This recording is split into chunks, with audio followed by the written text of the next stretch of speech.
Gracias. Yo quisiera agradecer la presencia del subsecretario y la subsecretaria. Esta seguramente es la enésima exposición que hacen del tema y pues espero que sea la última. Cuando uno abre la ley de ingresos desde la página de presentación, desde la primera página, está llena del efecto de la reforma energética en la ley de ingresos. La exposición de motivos, a reserva de en otro momento, con mucho detalle, hacer notar algunas inconsistencias, yo quisiera referirme a este tema, al impacto que tiene la reforma energética en los ingresos del país. Quisiera en primer lugar decir que se ha querido hacer ver en la opinión pública que la ley de ingresos es una ley inercial, que es igualita que la del año pasado, entonces pues ya vótese, no le hagan cambios, es inercial. Y no, es una ley muy diferente, porque a lo largo de 76 años habíamos tenido ingresos petroleros en un 100% y ahora se reducen de manera sustancial y lo voy a demostrar. También quiero recordar que la reforma hacendaria aprobada, no por mi voto, por cierto, establece, hace un año, establece que por obligación se tiene que incorporar a partir de esta ley de ingresos 2015 la memoria de cálculo de cómo llegan ustedes a los números que nos dan. Nosotros, sí, a mí me gusta corroborar cada dato, cada cifra, porque de ahí dependemos como país y el futuro de, o sea, cómo nos va a ir en el año. A pesar de que es una obligatoriedad de ley, no viene la memoria de cálculo. Vuelvo a insistir en que están obligados a entregarnos esta memoria de cálculo para nosotros hacer. Por último, en mi preámbulo, en toda la ley se explica por qué disminuyen la producción de petróleo, pero no nos explican por qué disminuye la producción de gas. Ya se revisó página por página y no hay un renglón al respecto. Entro al tema y a las preguntas. El precio del petróleo lamentablemente está disminuyendo.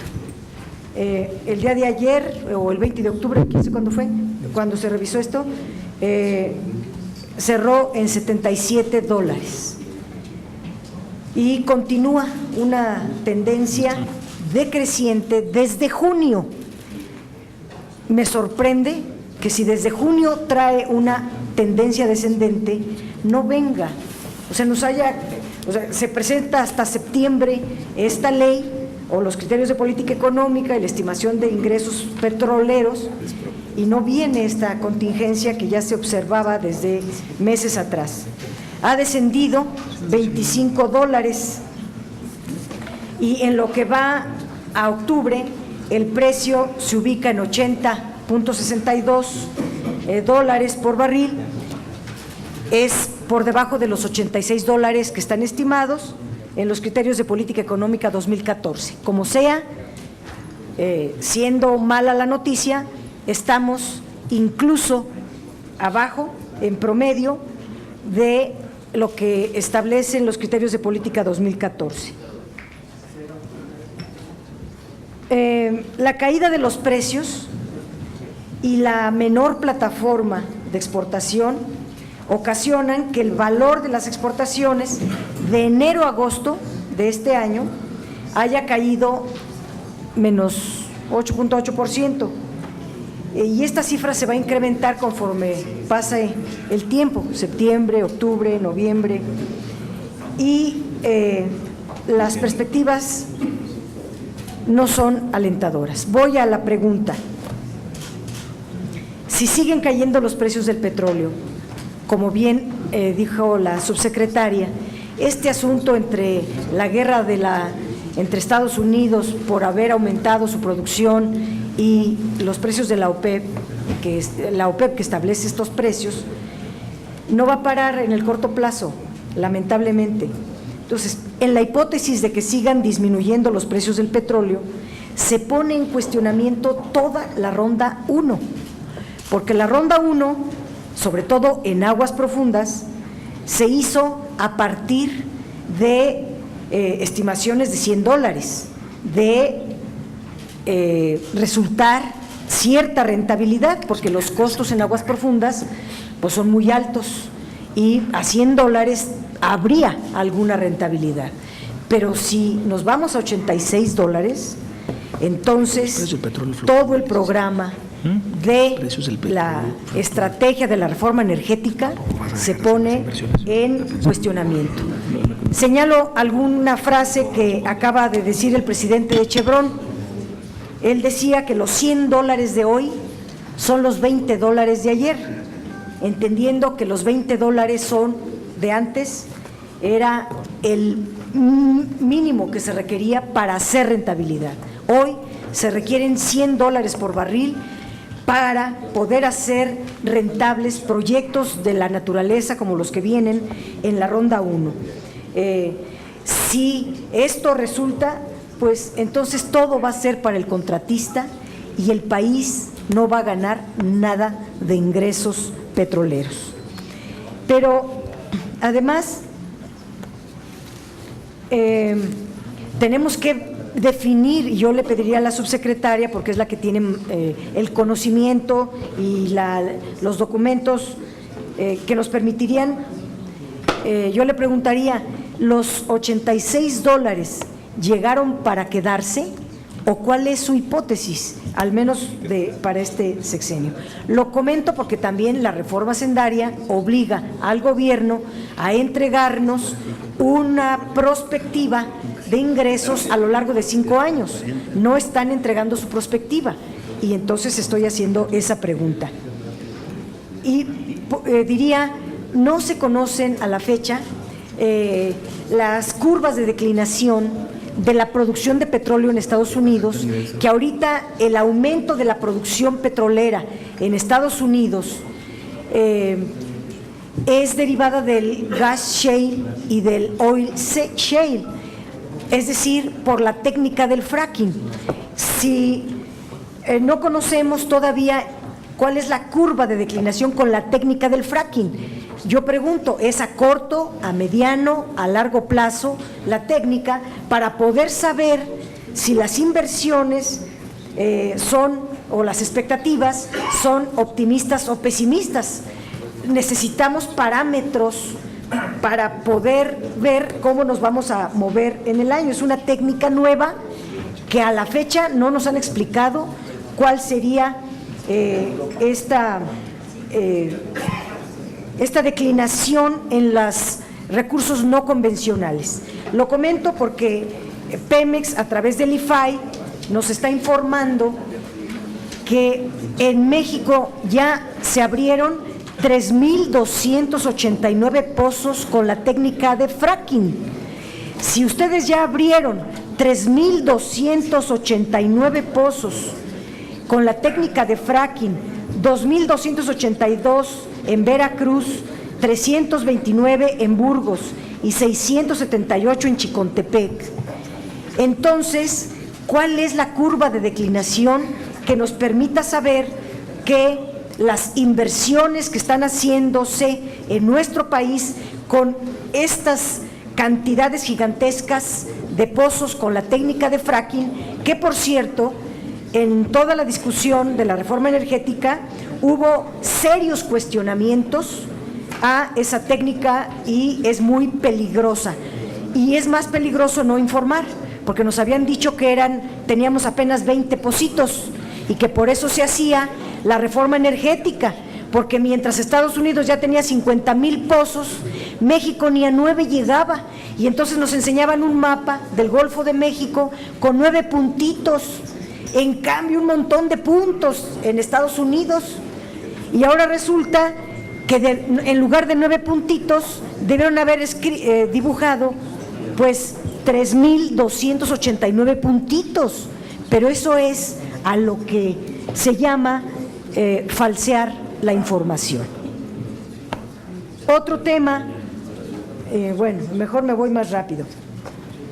Los errores de medición, subsecretaria. Yo, con todo respeto, no me creo, sinceramente, que se trate de errores de medición. Y ahí los panistas o los senadores del PAN, la senadora, tal vez nos pudieran decir si el gobierno está en lo cierto, porque nos está diciendo que todo el gobierno de Felipe Calderón y los 2 primeros años de gobierno de Peña Nieto nos estuvieron engañando con la cantidad de petróleo producido, que desde el primer año del gobierno de Calderón a la fecha la producción era menor y que la contabilidad se revolvía el petróleo con el agua para simular una mayor producción. Bueno, esto es gravísimo, esto es gravísimo. O sea, no se trata de un error de un año que tal vez se nos pasó, no, es sistemático todo un sexenio y todo lo que va del presente, y ahora, como mágico, después de una reforma energética, salen las cifras de a de veras. Bueno, yo no creo que esta sea la razón, por muchas razones. En primer lugar, porque en 76 años esto nunca había ocurrido, porque conocemos a Pemex y sabemos cuál es la técnica, la tecnología que tiene Pemex, que tiene separadores de agua, de gas, de petróleo, que se hace una contabilidad a boca de pozo, que no pueden hacerse las cosas así como así. Y en realidad la causa, la verdadera razón de la declinación de la producción petrolera es justo la reforma energética, que permite que a Pemex le hayan quitado el 52% de sus proyectos, se haya quedado con el 42% de las reservas, quiero decir de reservas, se quedó con el 48% del total de reservas, y con menos proyectos pues se produce menos, aunque se va a pagar casi lo mismo en 2015 que en 2014 por el régimen fiscal tan pesado que están colocando. Termino diciendo esto que mencionaba la subsecretaria. A mí me interesa mucho hacer precisiones. En primer lugar, pues ya votada la reforma energética, ya cambiaron las expectativas, ya se acabó la euforia, ya no hay optimismo, otra vez la realidad. Otra vez ya estamos con todo a la baja, la panacea, se aprueba la reforma y va a aumentar la producción, van a aumentar las exportaciones, vamos a tener más ingresos petroleros. Bueno, y ahora es todo al revés. Pero la realidad, yo quiero señalar primero, de 2015 a 2018, consideran una producción derivada de asignaciones, o sea, de Pemex, de 2.4 millones. La subsecretaria habló de 2.5, que textualmente nos dice que a Pemex se le han dado asignaciones suficientes para obtener 2.5 millones de barriles diarios. Pero nos están poniendo en la ley 2.4. Bueno, hagamos 2.4. Y los contratos a particulares aportarán 100,000 barriles adicionales, pero hasta el 2016, no ahorita. Y 250,000 en el 17 y 450,000 en el 18. Es decir, que hasta el 2018 habrá 2.8, ya no 3, como nos dijeron en la reforma energética, que si se hacía la reforma energética subiríamos de 2.5 a 3. Bueno, ahora ni 3, ahora es 2.8. Pero estos 450,000 barriles diarios que se van a obtener hasta el 2018, 250,000, es decir, el 56%, serían aportados por asignaciones de Pemex, con privados, por asociaciones, quiero decir, la mutación de asignaciones a contratos, y el 44% solo por contratistas privados. Yo realmente no le veo la gran cosa de haber metido a los privados y vamos a obtener pírricas cantidades de ingresos petroleros de la parte privada, y todo lo va a seguir poniendo Pemex, pero ahora con mucho menos proyectos. Estos magros resultados pues se lograrían simplemente con mayor eficiencia, con menor corrupción, sin necesidad de tanto asunto que hicieron con la reforma energética. Mire, yo anoté como 9 preguntas, pero voy a quedarme en eso. Muchas gracias. Muchas gracias.